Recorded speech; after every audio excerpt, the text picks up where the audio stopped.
I was reborn on the very day my parents divorced. My younger brother insisted on staying with Dad and told me to go live with Mom. I knew what he was up to. He had also been reborn, and was jealous of the life I'd had in my previous life as the president of the Hughes Group. He wanted to take my place. He was smug about it, but I nearly laughed out loud. Did he really think he could just leave the Hughes family so easily? Was it really that simple? In my past life, after Dad retired and stepped down from all his positions, I officially took over the family business, becoming the sole leader of the Hughes Group. I became a rising star in the business world, living a life full of success and admiration.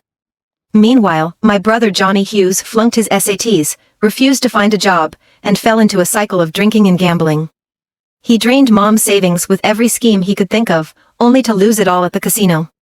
When Mom could no longer give him a single cent, he started using the money I sent for her support to fuel his alcoholism. In his drunk rages, he even hit her. Under this constant strain, Mom, who was younger than Dad, looked like she had aged 20 years. When I found out what had been going on, I brought Mom to live with me. Johnny, pretending he was just visiting Mom, showed up at my place, shamelessly asking for money. "Teresa, congratulations on becoming the CEO," he said with a smile. "I'm a little short on cash right now." "You're doing so well. Surely you can lend me a few $1,000,000? I sneered. "I bet you want that money to gamble again, don't you?" Over the years, I'd sent so much money to support Mom, only for it to be squandered by him in casinos. Just then, Dad, who was visiting my company, coughed a couple of times. "Teresa, Johnny is your brother. Don't be so harsh just for a little money." Johnny's face lit up when he heard Dad speak up for him.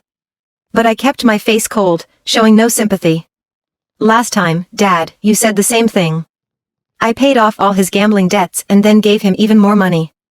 And now you're asking me for the same thing again as if I'm an ATM? If I had a choice, I'd rather not have a brother like him." Johnny was caught off guard by my sudden decision to draw a line with him. His face turned as red as a beet. Dad, unable to stand my defiance, went pale with anger. "So, you won't even acknowledge Shirley's son, huh? Johnny is your real brother. How can you treat him like this? I see. You've gotten too big for your britches and want to push us all away, don't you?" I stared at him in disappointment.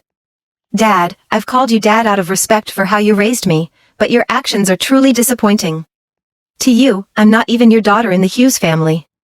I'm just here to manage the money for you and your two sons, right?" Dad's face turned red with anger as I hit a nerve. "You think you can just hold on to the Hughes family fortune forever, but one day, you'll get more. Read. When that happens, you'll belong to someone else's family. Your brother will be the only one left to rely on. What's the harm in patching things up with him now?" I was so frustrated by Dad's shameless reasoning I nearly laughed. He was trying to trick me into believing he was looking out for my future. He honestly thought that?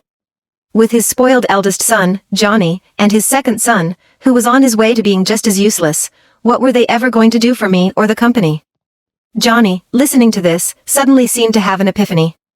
"Ah, so this is why Dad doesn't care about me anymore. It's you. You vicious woman, who stole all the Hughes family wealth. You don't care about your own brother, and you treat Dad this way. The Hughes family is doomed with a woman like you. We've hit rock bottom." Listening to his self-righteous speech, it almost sounded like I was some kind of scheming woman trying to steal the Hughes family's fortune, instead of the hard-working person who had spent years building a small company into a large corporation. I didn't want to argue anymore. I simply decided to show them the actions of who was really in charge of this company. I had the security escort Johnny out.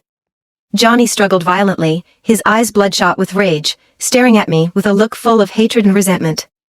"Teresa Hughes. A cold-blooded, heartless, and vicious woman like you doesn't deserve to be my sister. If I could live my life over, I'd make sure you'd never ruin the Hughes family again." I smiled and waved my hand at him. "Sorry, but I only believe in the present. The present is the only thing I can control. Anything like rebirth is just wishful thinking." But what I never expected was that Johnny really seemed to believe I was the one who ruined his life, blaming all his failures on me. He even went so far as to get drunk, grab a kitchen knife, and sneak into the company's underground parking lot to take my life. I was caught off guard while getting into my car, and before I could react, he stabbed me 7 times from behind. I collapsed onto the ground. I lost so much blood that my body began to feel cold, and my vision blurred into darkness. But I could still hear Johnny's crazed laughter echoing in my ears. "I'll make sure you pay for trying to steal the family fortune. Do you think you can look down on me as a CEO? Everything in the Hughes Group is mine. I'm going to kill you, you bitch who's stealing my inheritance." As I was on the verge of dying, I couldn't help but feel frustrated. I thought he was insane. If I had known, I would have sent him to a mental hospital long ago. My dad's little company grew to this scale because of me. I thought, the inheritance he was supposed to get was all gambled away long ago. What does that have to do with me? At least when I'm dead, the property will go to the lawyer. Most of it will be donated, and the rest will be given to my parents monthly.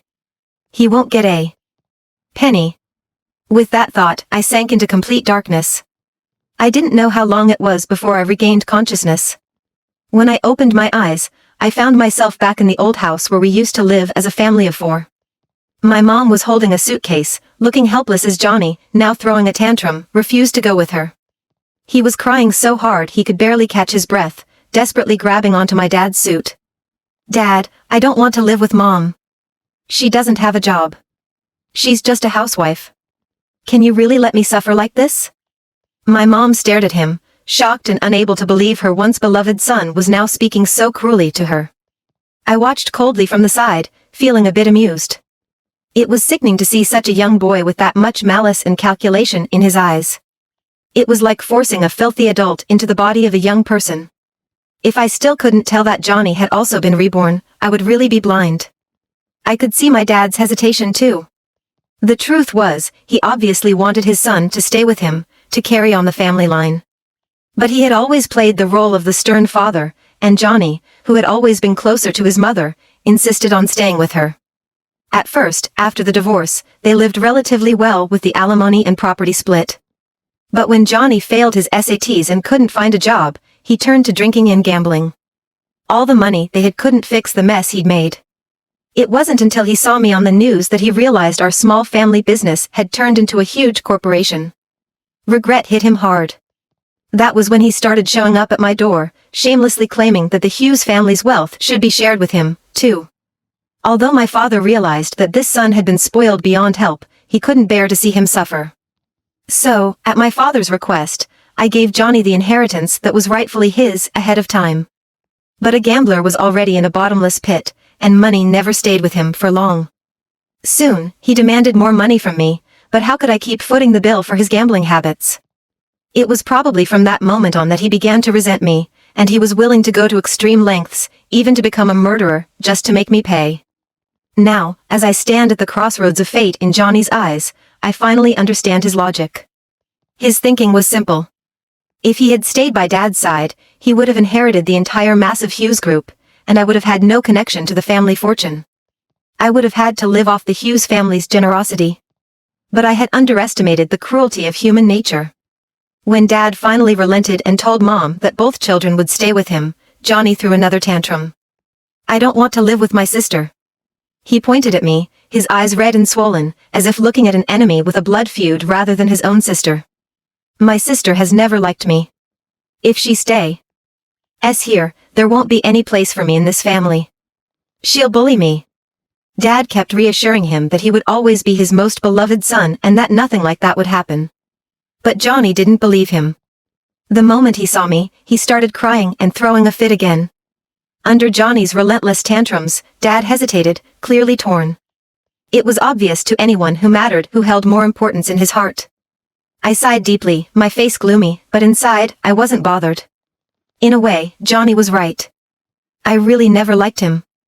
After he was born, my parents seemed to forget about me. No matter what happened, they always sided with Johnny. Even when Johnny did something wrong, it was always me, the older sister, who got blamed for not keeping him in check. In that environment of blatant favoritism, how could I possibly feel any affection for him?